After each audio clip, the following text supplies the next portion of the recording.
ఎన్నికలు సమీపిస్తూ ఉండటంతో సర్వత్రా ఉత్కంఠ నెలకొంది. ఏ పార్టీకి మెజారిటీ వస్తుంది, విజయలక్ష్మి ఎవరిని వరిస్తుంది, ఆ అదృష్టం ఏ అభ్యర్థి ఇంటి తలుపు తడుతుంది? ప్రస్తుతం ఇదే అందరి మదిలోనూ నెలకొన్న సందేహం. కాగా అసలు ఓటర్లు ఏమనుకుంటున్నారు, వారు ఎవరికి ఓటేయాలనుకుంటున్నారు అన్నది మరింత ఆసక్తికరంగా మారింది. కాగా అభివృద్ధికి పాటుపడే వారి వైపే ఓటర్లు మొగ్గు చూపుతున్నారు. ఎన్నికలపై ఓటర్ల మనోభావాలను మా ప్రతినిధి కీర్తి అందిస్తారు. సో మొత్తం మీద ఎన్నికలు సమీపిస్తున్నాయి. ఆయా అభ్యర్థులందరూ కూడా నువ్వా నేనా అన్న పోటీల మీద ప్రచారాలు కొనసాగిస్తూనే ఉన్నారు. మరి ఏ పార్టీలో ఏ అభ్యర్థి నిలబడ్డారు అన్న ఇన్ఫర్మేషన్ మనం ఇప్పుడు ప్రస్తుతం మెహదీపట్నంలో ఉన్న రైతు బజార్లో ఉన్నాము. ఒకసారి ఇక్కడ వెజిటేబుల్స్ మార్కెట్ వెండర్స్ని కనుక్కొని తెలుసుకుందాం రండి. ఏమేం పార్టీలు నిలబడుతున్నాయి ఐడియా ఉందా? ఏమేం పార్టీలు ఉన్నాయి? నాకు తెలియదు మేడం. అవన్నీ తెలియదు. నువ్వు ఏ పార్టీకి వేద్దాం అనుకుంటున్నావు? మాకు ఎవరు బుక్కడ అన్నం పెడితే వాళ్ళకి వేస్తాం. ఇన్ని సంవత్సరాలు ఎవరు మెజార్టీ అయితే వాళ్ళే పెడుతున్నారు.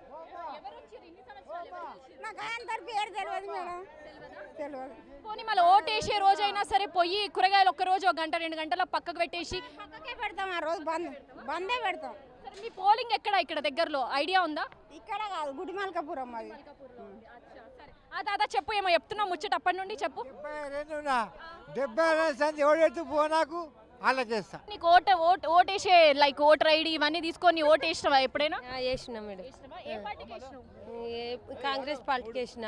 మొన్ననేమో పోయినసారి తెలంగాణ పార్టీకి వేసిన. మళ్ళీ ఈసారి నీకు ఏమేం పార్టీలు నిలబడుతున్నాయి ఏమన్నా ఐడియా ఉందా? తెలియదు, రెండే తెలుసు.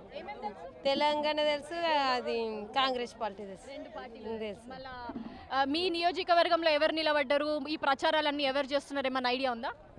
ఎవరు చేస్తారు అంటే ఐడి ఉందంటే ఇది అది తెలియదు. ఏ రోజన్నా చెప్పు, ఎలక్షన్లు ఏ రోజన్నా? ఏమో మేడం, 7 తారీఖు అంటారు, తెలియదు ఇంకా ఫైనల్ నాకైతే. మళ్ళీ ఓటేసే రోజు అయితే పోయి వేసేసి వస్తావా? వేసేస్తుంది మేడం. ఎట్లాంటి నాయకుడు వస్తే మనది మొత్తం మంచిగా నడుస్తుంది అని చెప్పేసి అనుకుంటున్నావు? నీ అభిప్రాయం చెప్పు. తెలంగాణ వస్తే మంచిది అనుకుంటున్నా. మంచిది అనుకుంటున్నా. ఎందుకు మంచిది చెప్పు? ఎందుకు మంచిదా?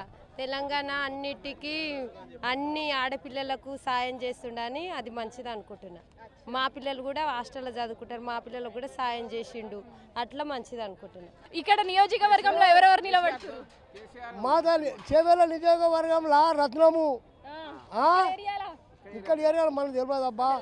ఏ నుండి వచ్చినావు తాతను? నా చందానగర్ మొయినాబాద్ మండల్.